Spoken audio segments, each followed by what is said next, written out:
जैसलमेर में लगभग 300 साल पहले एक लड़की थी बरखा, जो वहां के महर्षि ध्यानचंद की 20 वर्षीय बेटी थी और खूबसूरत होने के साथ साथ चपल, चालाक, परिश्रमी और निर्भीक भी थी। वह रंगमहल के राजकुमार देवेंद्र के प्रेम में थी और राजकुमार देवेंद्र भी उसे बहुत पसंद करता था।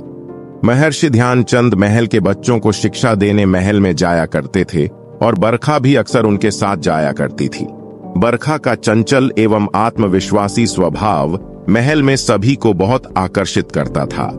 एक बार राजकुमार देवेंद्र शिकार पर गए थे, मगर अचानक गायब हो गए और कभी लौटे नहीं। महल में मातम छाया था और कुछ महीनों में बरखा को भी धीरे धीरे ये यकीन होने लगा कि शायद राजकुमार देवेंद्र किसी जंगली जानवर के शिकार हो गए। बरखा को याद आया कि एक बार बरखा और देवेंद्र को किले में घूमते घूमते रसोई घर के पीछे एक नक्शा मिला था, जो देवेंद्र ने बरखा के पास रखवा दिया था। बरखा के पास देवेंद्र की याद में बस वह नक्शा ही एकलौती निशानी थी। वह घंटों देवेंद्र की याद में उस नक्शे को देखा करती थी। बरखा के पिता बीमार रहने लगे और महल के बच्चों को पढ़ाने की जिम्मेदारी अब बरखा उठाने लगी थी। धीरे धीरे 1 साल बीत गया। एक शाम देवेंद्र के छोटे भाई रघुवेंद्र का राज्याभिषेक था और महल में एक जलसे का आयोजन हुआ, जिसमें बरखा भी शाम को वहां गई। जलसे में जब वह गुसलखाने का इस्तेमाल करने गई तो वहां उसे ऐसा लगा कि उसने किसी की परछाई देखी, मगर वह कहीं गायब हो गई। तभी उसे एहसास हुआ कि गुसलखाने को जाने वाला रास्ता आगे कहीं जाता था, मगर वास्तव में तो वहां लकड़ी की दीवार थी।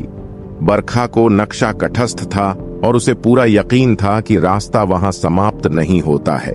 उसने जैसे तैसे लकड़ी की दीवार में छेद किया तो उसका शक सही निकला कि आगे भी रास्ता था, जो नीचे तहखाने में जाता है। बरखा जब तहखाने में गई तो वहां उसे एक कब्र मिली। वह कब्र असल में देवेंद्र के पिता गजेंद्र की थी, जो देवेंद्र के लापता होने के लगभग 2 साल पहले एक युद्ध में गए थे और कभी नहीं लौटे।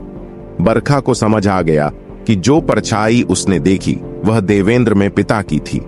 नक्शे के अनुसार वह रास्ता और भी आगे जाता था और बरखा ने उस रास्ते में आगे जाने का निश्चय किया। लगभग 2 मील दूर उसने एक कारगार में देवेंद्र को कैद पाया।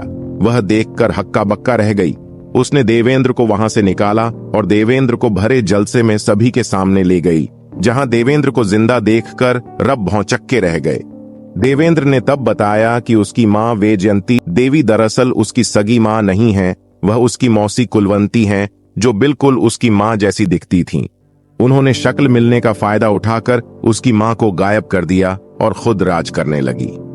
मौसी उसके चाचा योगेंद्र के साथ बहुत पहले से प्रेम में थी और रघुवेंद्र असल में उसकी मौसी और चाचा का ही बेटा है, जिसे वह इस राज्य का राजा बनाना चाहते थे। पहले उन्होंने उनके पिता को गायब करवा दिया, मगर इस झड़प में उसके पिता की जान चली गई, जिसकी कब्र उन्होंने नीचे तहखाने में बना दी। फिर जैसे जैसे मुझे शक होने लगा कि वह मेरी मां नहीं है, तो सारी सच्चाई सामने आने के डर से मुझे बंदी बनवाकर तहखाने में छुपा दिया और रास्ता बंद करवा दिया। मुझे शक था कि शायद तहखाने में मेरे असली माता पिता का राज छुपा है, इसलिए वह नक्शा मैंने बरखा के पास छुपाया था, मगर उनकी मौसी ने उसी को बंदी बनवाकर तहखाने में छुपा दिया और रास्ता बंद करवा दिया। तहखाने के अंधेरे में अक्सर मुझे पिताजी सपने में देखते थे और अपने साथ हुई प्रताड़ना को व्यक्त करते थे। अब सवाल यह था कि उसकी असली मां कहां है। देवेंद्र ने बताया कि उसके सपने के मुताबिक पिताजी ने आगाह किया था कि वह अब भी जिंदा है और अपने मायके लरकाना में है, जो कि वहां से 150 मील दूर है, जो कि आज पाकिस्तान में आता है। वहां अपनी बहन कुलवंती द्वारा कैद हैं।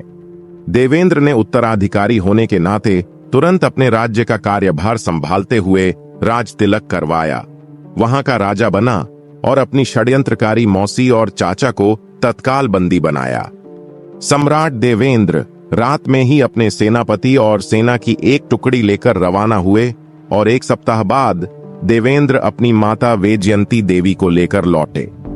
उन्होंने अपने भाई रघुवेंद्र को कुछ नहीं किया, बल्कि उसे अपनाकर अच्छे तरह से रखा, क्योंकि रघुवेंद्र इन सभी षड्यंत्र से अनजान था और सच्चाई जानने के बाद अति क्रोधित एवं शर्मिंदा भी था।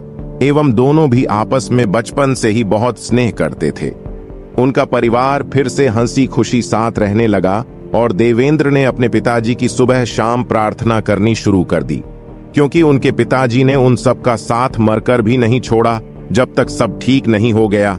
सबने बरखा की साहस और प्रेम का आदर करते हुए धन्यवाद किया और कुछ माह उपरांत सम्राट देवेंद्र और बरखा का विवाह हो गया। कहानी से हमें सीख मिलती है कि अपराध कितना भी संगीन क्यों न हो, सच अपना रास्ता खोज ही लेता है। आवश्यकता है तो बस सच्चे और वास्तविक प्रेम के साथ दृढ़ संकल्प की। कहानी अगर पसंद आई हो तो वीडियो को लाइक करें और ऐसी अन्य रोचक कहानियों के लिए चैनल को सब्सक्राइब करें एवं अपने मित्रों से साझा करना न भूलें।